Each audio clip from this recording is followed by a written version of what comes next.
퇴사 쉽지 않은 것 같아요. 맞아요. 오늘 주제 뭐죠? 오늘 주제는 저희가 이전에 저희 간략한 프로필을 얘기해드렸는데 저희 둘 다 공통점이 최근에 퇴사를 하고 이직을 했다는 거잖아요. 그래서 오늘은 퇴사, 너도 할 수 있어 라는 주제로 퇴사 특징 들어볼 얘기를 해보려고 합니다. 저는 일단 한 2년 4개월, 5개월 다니다가 퇴사를 했었는데요. 제가 이렇게 좀 빠르게 퇴사를 결심했던 이유는 일단 외국계 IT, 외국계 B2B 기업이 어떤 건지를 사실 취업 전에는 몰랐다가 취업을 하면서 이제 좀 제대로 실감을 했던 것 같아요. 사실 영업이 너무 안 맞았었는데 많이 힘들어서 직무를 바꿔볼까 뭐 이런저런 생각도 해봤지만은 결국 외국계 IT 이 회사에 있으면서 내가 가장 높이 올라갈 수 있는 건 영업인데 내가 여기서 영업을 안 하고 뭐 마케팅이나 다른 걸 한다 한들 그게 큰 의미가 있을까? 이런 고민에 빠졌었고요. 그래서 이제 직무 변경은 안 되겠다. 결국에는 기업을 바꾸자. 그럼 어떻게 기업을 바꿀 거냐? 외국계가 이렇다면은 나는 국내로 가겠다. 라고 해서 국내 기업을 선택을 했고요. 그래서 국내 기업에 직무를 바꾸면서 들어갈 수 있는 것들을 많이 찾아보다가 퇴사를 하게 되었어요. 하나는 이제 쌓여갔던 제 업무의 피로도가 아니었나 생각을 합니다. 그 시절에 제가 사실 입사하고부터 줄곧 맡아왔던 그런 제품이 있었는데 그 제품이 사실 저를 너무 힘들게 했었어요. 그래서 그거에 대해서 이제 회사에도 말씀을 드렸었고 좀 개선을 해달라라고 한 3년 내내 계속 똑같은 말을 했는데 프로세스는 그렇게 쉽게 바뀌지 않더라고요. 그래서 그렇다고 제가 문제를 바로 고칠 수 있는 것도 아니고 저는 정말 회사의 작은 일부 부품일 뿐인데 두 번째로는 저는 한 가지 직무로 한 3년을 쭉 해왔는데 되게 권태롭다라는 생각을 많이 했어요. 제가 하고 있던 직무에 대해서. 그래서 그 부분에 대해서 이제 뭐 회사를 다니면서 계속 커리어 컨버세이션이라고 해서 뭔가 내 커리어에 대해서 얘기할 수 있는 기회들이 계속 있었는데 그때도 매니저분들께 나는 이런 직무 아니면 뭐 이런 쪽으로 흥미가 있어서 한번 도전해보고 싶다 라고 말씀을 드렸을 때도 다 좋은데 한 1년만 좀 더 있어라 라고 좀 이제 직무 변경을 좀 시도를 했는데 실패를 했던 케이스죠. 그리고 세 번째로는 회사의 비전이 더 이상 느껴지지가 않았어요. 그래서 이 회사에서 내가 만약에 직무를 바꾼다 한들 뭐 변화를 꽤 한다고 해도 내가 생각하는 비전과는 좀 맞지 않다라는 생각을 해서 그리고 네 번째로는 아마 엄청 많네. 저 정말 복합적인 이 정도로 사람이에요. 하고 싶었던 거죠. 네 번째는 이제 연봉이죠, 연봉. 중요하죠. 그쵸. 쭉쭉 오를 줄 알았는데 그렇지도 않더라고요. 외국엔 또 이직을 하면 연봉을 되게 많이 띄우잖아요. 그래서 좀 그렇게 한번 점프도 해야겠다는 생각이 있어서 굉장히 복합적인 이유로 저는 퇴사를 결정을 했었습니다. 너무 연차가 짧잖아요. 그래서 아무리 뭐 지원을 해도 별로 소득이 없었어요. 그래서 제가 그때 할 수 있었던 거는 이제 저희 회사에서 다른 회사로 이직하신 분들이랑 조금 관계를 유지하면서 너가 혹시 좋은 기회를 너희 회사에서 발견하면 나를 추천해줘. 이렇게 좀 여러 군데 씨를 많이 뿌려놨던 것 같아요. 그래서 뭐 그렇게 뿌리다 보니까 이제 한두 군데서 너 혹시 여기 지원해볼래? 하고 공고를 많이 보내줬고 저는 여기서 꼭 해주고 싶은 말은 그렇게 추천을 받았을 때는 읽어보니까 별로 JD가 나랑 크게 안 맞는 것 같은데 경력이 뭐 여기는 3년 이상이라는데 난 아직 3년이 안 됐는데 이런 거 생각하지 말고 일단 무조건 성의를 다해서 한번 지원해보자. 믿져야 본전이니까 일단 지원해보자. 이제 이런 말을 드리고 싶고요. 왜냐면 저도 처음에 공고를 받았을 때 이건 내가 할 수 있는 영역 아니고 이건 너무 경력이 길어 나에 비해서 조금 길어 라고 했었는데 이제 그분이 그런 게 어딨냐고 일단은 지원해보고 안 되면 그때 생각하면 된다. 그래서 되게 생각의 대전환을 가지고 했던 게 좋은 결과가 있었거든요. 일단 지인 추천은 사실 다른 프로세스에 비해서 훨씬 가능성을 높게 보고 일단 보증이 돼 있잖아요. 그 지인이라는. 그렇기 때문에 아무리 내가 JD가 안 맞는다 해도 한번 진짜 성의껏 지원해보자.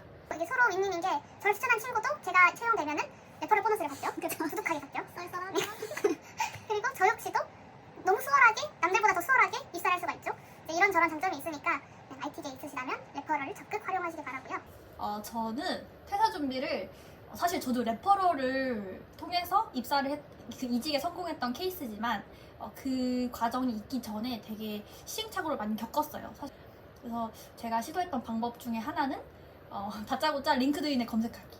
네, 링크드인을 검색해서 오픈 포지션이 있으면 레주메 넣고 면접 보자고 하면 휴가 내고 면접 보러 가고 뭐 그랬던 케이스가 하나가 있고 그리고 헤드헌터한테 연락이 오는 경우도 많아요. 맞아요. 네, 헤드헌터한테 이제 연락이 오면 그게 링크드인이 됐던 갑자기 이메일이 오던 되게 신기한 방법으로 저희한테 연락을 하시더라고요. 그래서 제가 말씀드린 거는 링크드인 같은 구직 사이트에서 검색을 하던지 아니면 두 번째는 헤드헌터를 잘 이용을 하셔라. 그러니까 두 가지 방법인데 이 두 가지 방법을 가장 잘 사용을 하시려면 레주메를 꼭 업데이트를 해놓으셔야 네, 기회가 왔을 때 바로 어플라이를 할 수 있습니다. 그래서 이키님은 링크드인 그 업데이트는 어느 주기로 하셨어요? 저는 일단 직무가 변경이 되면 무조건 업데이트를 하는 편이고요. 또 제가 뭔가 자격증을 땄거나 아니면 뭐 어워드를 수상을 했거나 뭔가 직무적으로 변화가 있었다 같은 회사였어도 그런 뭔가 굵직굵직한 이벤트가 있으면 꼭 업데이트를 했었어요. 그래서 거의 뭐 한 분기에 한 번은 하지 않았나 생각을 합니다. 보통 뭐 외국계 쪽 퇴사 프로세스가 보통 어떻게 되는지를 좀 얘기를 드리려 해요. 저는 오퍼를 사인하기 전까지는 사실 공식적으로는 아무 액션도 취하지 않았었어요. 그래서 여기서 오퍼를 사인했다는 게 어떤 거죠, 정확히? 아주 좋은 질문인데 오퍼 레터라고 하죠. 그래서 상대 측 회사에서 공식적으로 이제 계약을 하는 거죠. 그래서 연봉이나 뭐 복리후생에 대한 부분이나 뭐 이것저것 공식적으로 적혀 있는 사항들을 제가 한번 검토를 하고 문제가 있는 것들은 다시 내고를 하고 그런 식으로 해서 이제 계약서에 사인을 하죠. 오퍼레터는 진짜 사인을 하신 거예요? 네. 그래서 요즘은 비대면으로 사인을 하는 경우도 있어서 저는 비대면으로 했고요. 그러면 약간 그 전자계약 같은 네, 스타일로 하신 거죠? 전자서명. 전자서명을 하셨구나. 계약서를 꼼꼼히 읽어봤고 거기에 근로 조건까지 다 명시가 돼 있는 거죠. 그렇죠. 뭐 연차라든지 뭐 수당이라든지 정말 많은 내용이 들어가 있어서 꼭 리뷰를 꼼꼼히 하고 사인을 해야 하고요. 저 같은 경우는 연봉 같은 경우에도 조금 밀당을 많이 했는데 그래서 오퍼레터 사인을 하고 네네. 가장 먼저 했던 일이 뭐예요? 저는 일단 매니저랑 네. 원어원을 잡았어요. 1대1 1대1 미팅을 잡고 그때 최초로 구두로 일단 통보를 했고요. 저 이직하려고 한다라고 구두를 통보했고 그 구두 통보 끝나자마자 메일로 그 당일에 바로 직후에 메일로 제가 이러한 사유로 이렇게 퇴사 사유죠. 이러한 사유로 이직을 하려고 한다. 그래서 희망 퇴사 일자는 이거다. 그리고 인수인계 계획은 이렇게 하도록 하겠다를 그 말했던 그 상위 직속 매니저와 저는 또 이게 매트릭스 팀이어가지고 매니저가 여러 명이었는데 아마 우리 같지만 그래서 여러 매니저들에게 CC를 넣어서 보냈었어요. 그 퇴사하는 거에 있어서 어려움은 없었어요? 조직장이랑 뭐 매니저랑 컨플릭이 났다던가 그런 부분이 있었어요? 저는 사실 처음에 구두로 말씀을 드렸을 때 그래 알았어 라고 굉장히 쿨하게 대답을 하셨었어요. 그래서 와 이렇게 회사가 나를 안 잡네. 그래서 너무 당황을 했죠. 기분은 좋은데 맞아요. 기분도 안 좋았어요. 그래서 되게 복합적인 생각이 왔다 갔는데 며칠 안 돼서 또 이렇게 따로 부르시더라고요. 그래서 좀 생각해봤냐라고 갑자기 질문을 하시더니 제 퇴사를 그때부터 말리기 시작을 하시더라고요. 그래서 한 일주일 정도 계속 왔다 갔다 했던 것 같아요. 커뮤니케이션이. 그래서 뭐 금전적으로 이만큼 올려줄게 아니면 뭐 프로모션 시켜줄게. 그러니까 회사가 제공할 수 있는 그런 미끼들을 이렇게 저한테 제안을 하셨지만 사실 이미 저는 마음을 정한 상태였기 때문에 아무것도 안 늘렸죠. 그래서 감사하지만 어쩔 수 없었죠.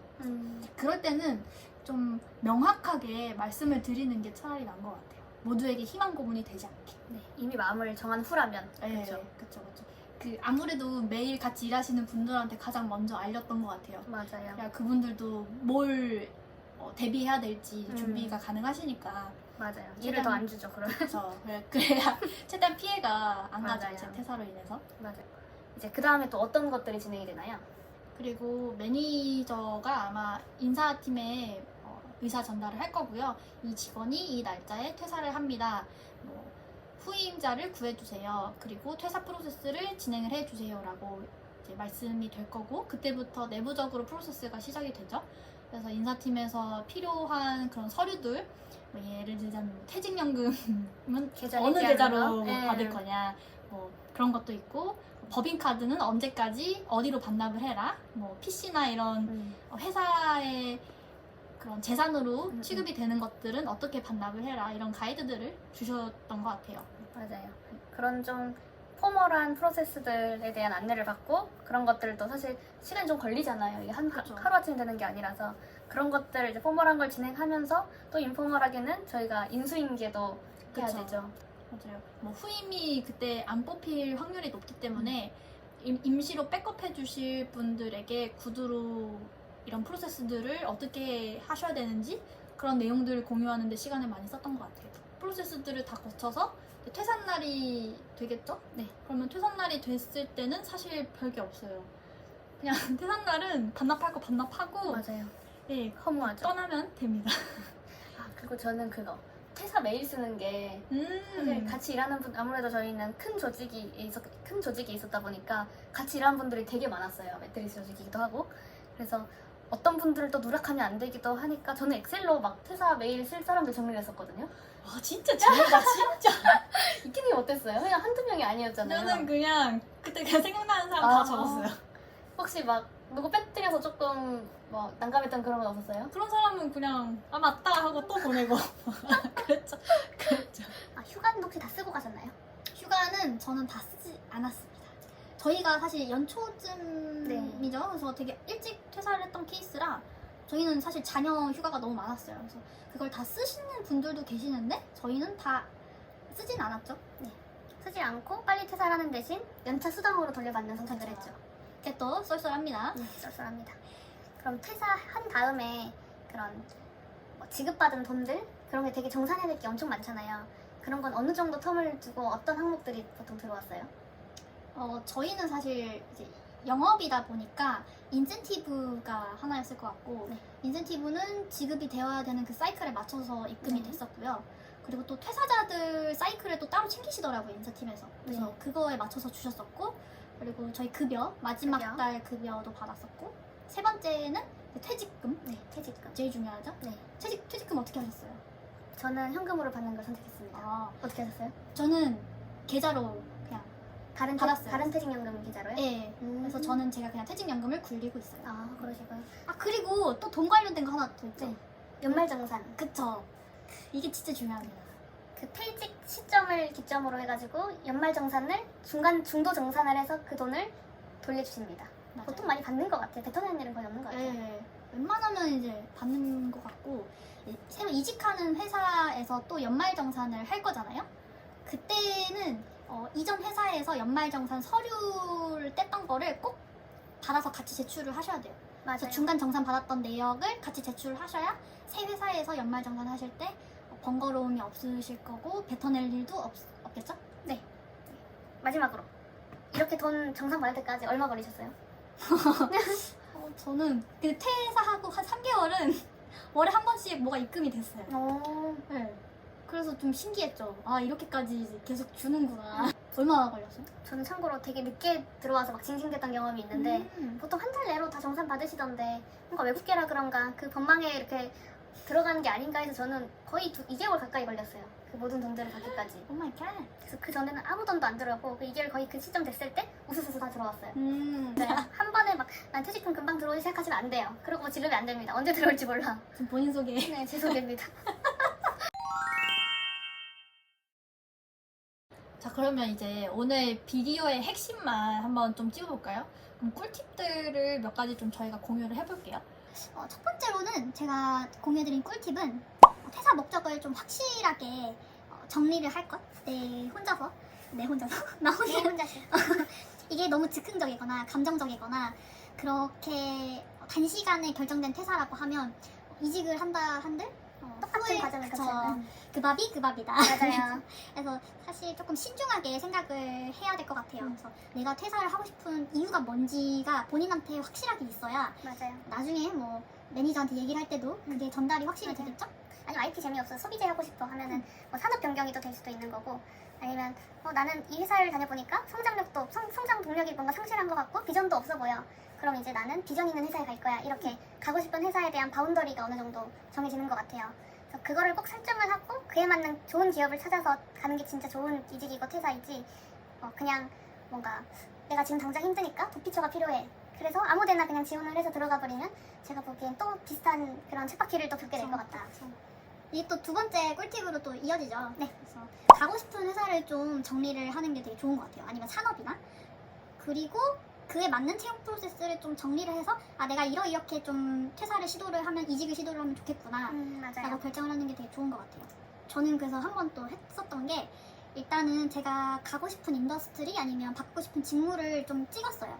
그래서 링크드인이나 이런 구직 사이트에 검색을 해서 조금 네임 밸류 있는 곳들이 원하는 그런 뭔가 스킬이나 그런 성향이 뭘까, 이들이 JD에 뭘 써놓나를 좀 봤던 것 같아요. 그래서 맞아요. 내가 이런 게 없으니까 지금 좀 이런 걸 할 수 있는 그 뭐 사이드 프로젝트나 좀 내가 업무를 하면서도 이런 걸 좀 해봐야겠다 라고 방향을 좀 잡았었던 것 같아요. 그리고 생각보다 이직이 뭐 1, 2개월 안에 끝나는 너무 단순한 프로세스는 아니니까 좀 장기적으로 보고 이제 가져가시면 좋을 것 같아요.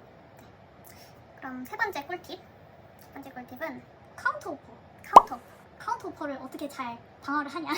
승진을 시켜주겠다, 뭐 연봉을 이렇게 올려주겠다라고 하시는데 그것도 본인이 뭔가 좀 미리 정해놓고 카운터 오퍼를 받으면 좋을 것 같은 게, 내가 연봉을 이 정도는 올려야지라고 생각을 할 거 아니에요. 그 기준점이 있는데 그 기준점을 지금 회사에서 맞춰줄 수도 있잖아요. 그럼 뭐 굳이 이직할 필요는 없잖아요. 그래서 그렇죠. 연봉만이 내 이직의 목표였다. 네. 그러면 사실 그러면 사실 그 의미가 카운터 없죠. 오퍼는 되게 좋은 거잖아요. 그렇죠. 이건 무기로 사용하면 되는 거니까. 그렇죠. 그래서 좀 노선을 잘 선택을 하려면 결국에는 본인의 카운터 오퍼를 어디까지 받을 것이냐에 대한 기준이 또 미리 세워져 있으면 좋을 것 같아요. 네 번째 꿀팁이 될 것 같은데, 꿀팁. 매니저와 또 그리고 그 회사와의 관계, 즉 그 회사에 이미 속해 있는 동료들 간의 관계를 좀 어느 정도 잘 유지해야 된다는 것도 있는데요. 네. 특히 이제 좁은 업계면 너무 그게 크리티컬하실 거고, 저희도 되게 나름 큰 업계라고 생각을 했는데 또 돌고 돌아서 다 만나더라고요. 맞아요. 다 이 사람 친구가 이 사람이고 다 아시더라고요. 그래서 되게 말 조심, 행동 조심 되게 잘 하는 게 좋은 것 같고, 그리고 특히 파트너십 업무를 하고 있기 때문에 그쪽과 함께 뭔가 파트너십을 맺어야 될 일이 있을 수도 있는 거고, 아니면 저도 여기 다니다가 이제 좀 이 회사 별론데라고 느꼈을 때 그분들이 저한테 또 그 레퍼럴로 추천을 할 수도 있는 거고, 다양한 가능성들도 있기 때문에 그 업계에 아는 분들을 좀 많이 만들어 놓는 거는 정말 중요한 것 같아요. 맞아요. 마지막으로 전달해드릴 꿀팁은 너무 본인의 기준으로 퇴사를 결정을 하는 건 좀 리스크가 있다. 그러니까 주변에 먼저 퇴사를 하신 선배들, 아니면 뭐 피어, 또래 친구들이나 아니면 뭐 부모님도 괜찮고 정말 다양한 사람들의 의견을 한번 들어보세요. 그래야만 정말 객관적으로 베스트 결과를 만들 수 있는 것 같아요. 그리고 사실 뭐 퇴사 선배들, 진짜 인적인 선배들도 좋지만 여러분이 참고할 수 있는 다양한 뭐 크레딧 잡이라던가 잡플래닛이라던가 블라인드라던가 그런 걸 통해서 그 회사 내부 분위기는 어떤지, 내가 정말 바라고 있는 그 분위기에 부합하는지 이런 것들도 볼 수 있었던 것 같아요. 맞아요. 외국계는 글래스도어라는 또 사이트가 있어요. 거기 또 인플로이들이 되게 레이팅하는 그런 것들이 있는데, 그런 뭔가 서드 파티의 그런 플랫폼들에 있는 리뷰들을 참고하는 것도 되게 좋은 것 같아요. 맞아요. 아니면 궁금한 게 있으면 저희한테 물어보세요. 아는 선에서. 대출. 퇴사하기 전에 혹시 대출 생각이 있으신 분이면 조금 빨리 진행하시면 좋은 게, 대출을 지금 다니는 회사로 받으시는 게 가장 좋을 거예요. 왜냐면 사실 이직하고 나서는 한 6개월 정도는 재직을 해야 맞아요. 대출 그 기준에 맞거든요. 그래서 사실상 한 6개월 정도 대출을 받을 수가 없어요. 그래서 저는 혹시 모를 상황을 대비를 해서 신용대출을 미리 받아놨었고, 네, 그게 나중에 좀 도움이 됐었던 케이스예요. 저희 이제 오늘 퇴사에 대해서 또 특히 주니어, 그리고 또 외국계, 또 IT 분들이 되게 이직 생각 많이 하고 계실 텐데 첫 이직 어떻게 잘 하나 이렇게 궁금하셨을 것 같아요. 그래서 저희가 저희 경험담들과 꿀팁들을 이렇게 한번 공유를 해봤습니다. 오늘은 조금 퇴사자 입장에서의 알아줬으면 좋겠는 것들 얘기를 했는데, 다음 회차에서는 저희가 진짜 이직하는 입장에서 그 이직할 회사의 입장에서 우리가 어떤 것들을 준비했고 이제 어떻게 뭐 면접을 받고 또 거기서 어떻게 적응을 하고 있는지 그런 그쵸. 얘기를 해봐도 좋을 것 같아요. 진짜 이직을 어떻게 했는지를 네. 저희가 알려드릴게요. 네. 그래서 기대 많이 해주세요. 많이 해주세요. 안녕. 안녕. 바이바이.